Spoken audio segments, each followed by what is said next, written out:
The American Civil War was a conflict of unprecedented scale, but the greatest danger wasn't always on the battlefield.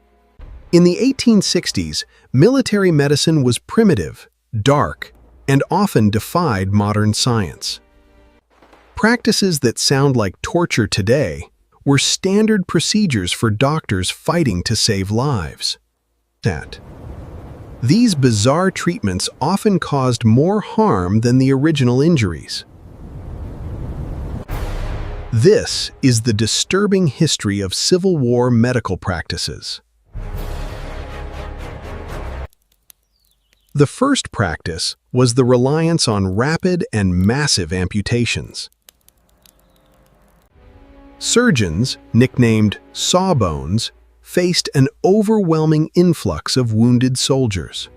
With limited time, amputation was the fastest way to prevent infection from spreading.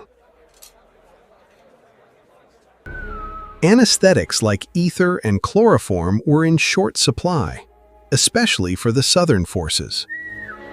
Many soldiers had to endure painful procedures with nothing but a bullet or piece of wood to bite on. Thousands of young men left the battlefields missing limbs, their lives permanently altered. The second practice was the bizarre concept of laudable pus. Doctors in the 1860s believed that thick, white discharge was a sign of healing. They would actively transfer pus from a recovering soldier to a newly wounded patient. This dangerous practice directly spread deadly bacteria and infections throughout the wards. The third practice was the widespread use of calomel, a mercury-based purgative. Calomel was prescribed as a cure-all for dysentery, fever, and almost any illness. But the massive doses caused severe mercury poisoning, causing teeth to fall out and gums to rot. In 1863, Surgeon General William Hammond banned calomel, sparked a fierce controversy. Many doctors, set in their ways, accused Hammond of tyranny and demanded his removal. Hammond was eventually court-martialed, but his ban on calomel saved countless lives. The fourth practice, though accidental at first, was maggot therapy. With field hospitals open to the elements, flies frequently laid eggs in open wounds. Doctors noticed that wounds infested with maggots healed significantly faster. The maggots consumed only the dead tissue, clean the wound, and prevent gangrene. The fifth practice was the complete lack of basic hygiene and sanitation. Surgeons washed their hands and tools in the same bucket of water between operations. They spit on sutures to thread needles and wiped surgical knives on dirty aprons. Germ theory was not yet accepted in America, and doctors had no concept of sterilization.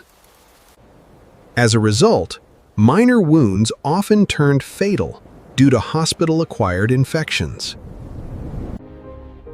The sheer tragedy of the war eventually forced a change in medical thinking. Organizations like the U.S. Sanitary Commission began demanding clean water and ventilation. They realized that hygiene and clean environments were critical for recovery.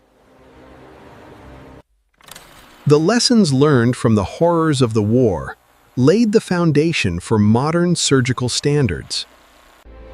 American medicine transitioned from a dark art to a rigorous science. But the cost of this transition was paid in the suffering of hundreds of thousands of soldiers, whose sacrifices forced the medical community to abandon outdated practices. and embrace the clean, sterile techniques that save lives today.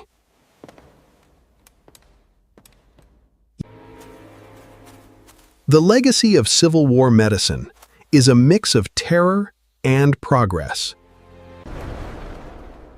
A reminder of how far we have come in our understanding of healing,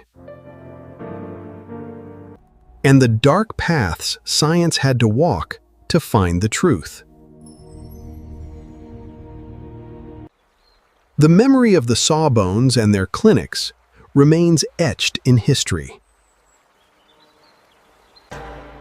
A testament to the resilience of those who survived both the battle and the cure. Their stories, documented in letters and archives, continue to shock us and remind us of the high cost of scientific ignorance. In the shadow of war, progress is often forced at the expense of safety. But the path to hygiene was paved with undeniable evidence of necessity. Without Hammond's controversial decisions, the tragedy would have been far greater. The evolution of treatment required breaking away from centuries of dogma and examining the real causes of infection.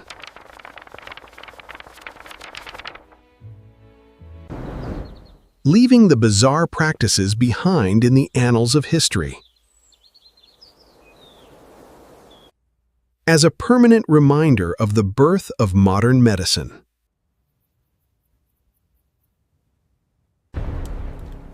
Which began in the dirt and pain of the Civil War, where survival was a daily struggle against both enemies and disease, and where progress was bought with tears.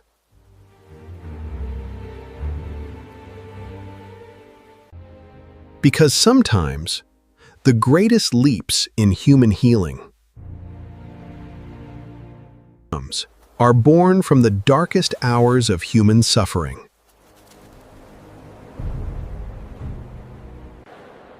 If these stories matter to you, help us keep them alive. Then